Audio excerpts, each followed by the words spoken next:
কে এই বাবর? হয়তোবা তোমরা অনেকেই জেনে গিয়েছো, আবার হয়তোবা অনেকেই জানো না। আমি যতটুকু জানি, এই বাবর হলো বিএনপির একজন কর্মকর্তা।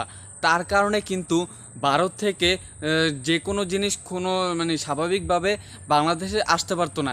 সেখানে তার অনেক অনুমতি লাগতো এবং তিনি কিন্তু বর্ডার গার্ডে সেনা সদস্য কিন্তু খুবই কড়া একজন কর্মকর্তা। যতটুকু জানা গিয়েছে, বাবর কিন্তু বাংলাদেশের জন্য অনেক গুরুত্বপূর্ণ একজন ভূমিকা পালন করেছে এবং আওয়ামী লীগ সরকার আসার পর কিন্তু বাবরকে জেলে পাঠিয়ে দিয়েছে। এখন কিন্তু দেশ স্বাধীন হওয়ার পর বাবরকে বাহির করে দেওয়া হয়েছে, মুক্ত করে দেওয়া হয়েছে। আমরা জানি না তিনি কি আবার ফিরবে কি না নেতৃত্বে, এবং তিনি দেশকে কি আবার আগের মতো একটা উচ্চ পর্যায়ে নিয়ে যেতে পারবে কিনা, সেটাই প্রশ্ন। আর এই বাবরকে নিয়ে কিন্তু বর্তমানে খুবই ট্রেন্ডিংয়ে চলছে এবং তার ফটো ভিডিও কিন্তু এডিট করে দিয়ে পোলাবেন কিন্তু ট্রেন্ডিং কাঁপাচ্ছে।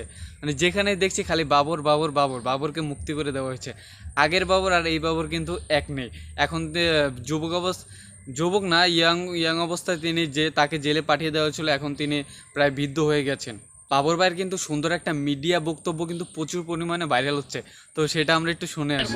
দ্বিতীয়ত হচ্ছে না, শত্রু identified, we are open, we are looking for. কি মনে হয় এখন কি হতে চলেছে? কমেন্ট করো।